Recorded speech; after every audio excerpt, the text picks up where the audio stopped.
عمران خان کا Oxford university کے chancellor کا انتخاب لڑنے کا معاملہ لٹکنے کا خدشہ۔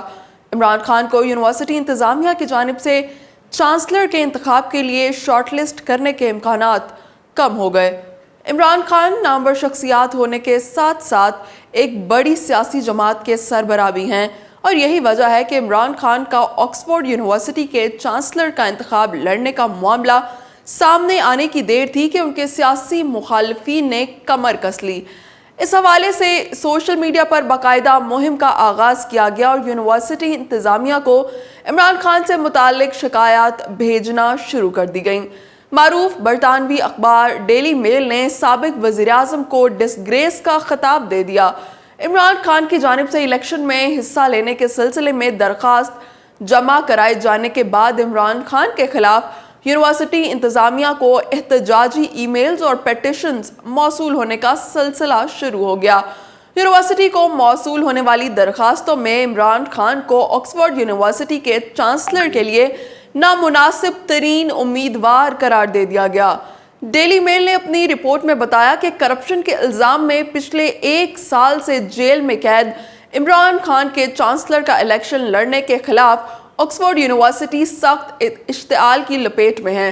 عمران خان کی مخالفت میں بھیجی گئی ایک پیٹیشن میں کہا گیا کہ اگرچہ مسٹر عمران خان ایک ممتاز شخصیت ہیں، تاہم ان کے عوامی اور ذاتی ریکارڈ کے اہم پہلو بہت ہی پریشان کن اور قابل غور ہیں۔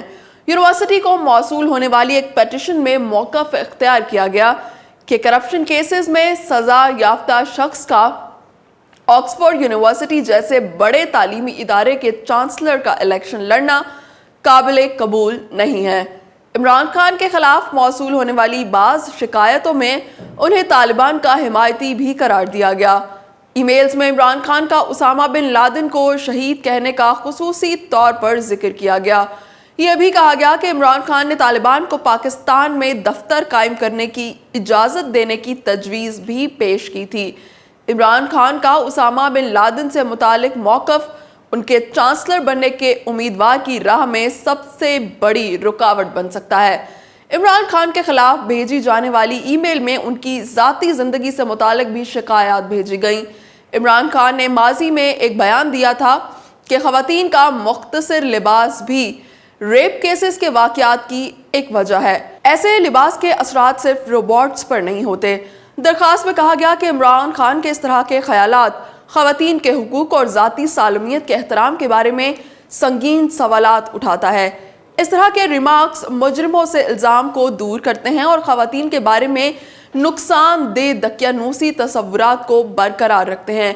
عمران خان کے مخالف امیدواروں کا کہنا ہے کہ عمران خان کے حامیوں نے آن لائن اپنے مخالفین کو بھی ہراساں کیا۔ عمران خان کے خلاف بھیجی جانے والی ای میلز میں یہ بھی کہا گیا کہ آکسفورڈ یونیورسٹی کی قیادت اخلاقی رویے اور انسانی حقوق کے لیے احترام کے اعلیٰ ترین معیارات کو برقرار رکھنے کی ایک طویل تاریخ ہے۔ وہ اقدار جو مسٹر عمران خان کے عوامی اور ذاتی ریکارڈ سے متصادم نظر آتی ہیں۔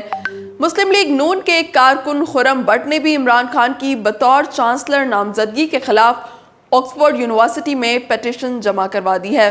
خرم بٹ نے پیٹیشن میں موقف اپنایا کہ عمران خان آکسفورڈ جیسی معتبر یونیورسٹی کے چانسلر بننے کے اہل نہیں ہیں۔ عمران خان کرپشن میں ملوث ہیں، انہیں بدعنوانی پر توشہ خانہ کیس میں سزا سنائی جا چکی ہے۔ خرم بٹ کے مطابق انہوں نے 190 ملین پاؤنڈ کے کیس کی تفصیل سے متعلق بھی یونیورسٹی حکام کو آگاہ کیا۔ ناقابل تردید شواہد کی فراہمی کے بعد اس بات کا امکان نہیں ہے کہ عمران خان کو چانسلر بننے کے لیے انتخاب لڑنے کا موقع فراہم کیا جائے۔